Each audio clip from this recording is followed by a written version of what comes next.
On eve of Ukrainian President Volodymyr Zelenskyy's arrival in Washington, Senate Republicans are increasingly doubting that they will reach a deal that would unlock aid to his country by the end of year.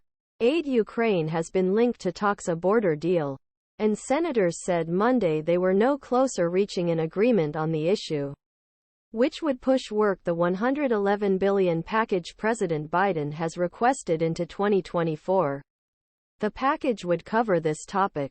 On Monday, the GOP's chief negotiator acknowledged that negotiations are almost over. Asked whether border talks would extend into the new year, Sen. James Lankford said, "At this point, yes. We're running out of hours on the weekend."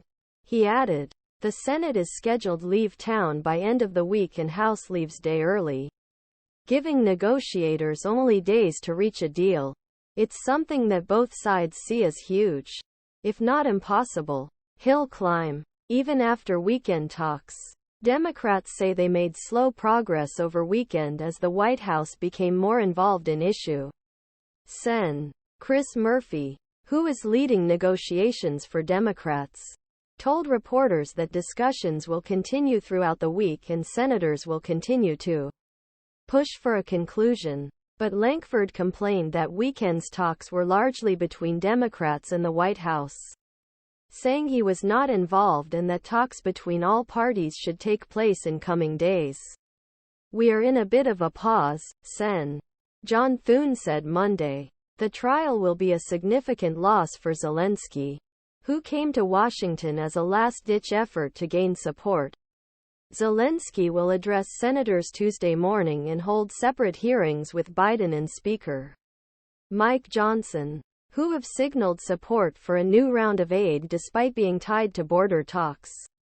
Senate Democrats were hopeful Zelensky could help convince Republicans that time was of the essence.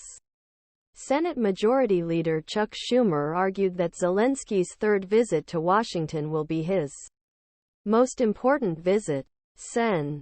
Dick Durbin, Schumer's running mate, told reporters that in the months immediately after Russia invaded Ukraine in February 2022, some lawmakers were paying limited attention after the United States called on Zelensky and Ukraine to fight head-on. "They are ready to move the channel away from Ukraine.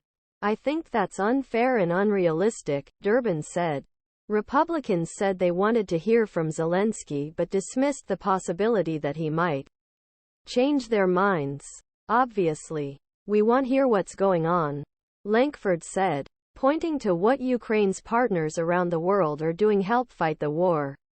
"But if you're talking about something where Zelensky could say, 'Hey, pay attention to us, not to your own country.'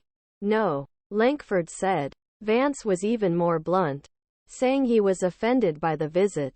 "Zelensky is parachuting into this domestic political debate about prioritizing our own border," Vance said in Steve Bannon's War Room article. Vance is not her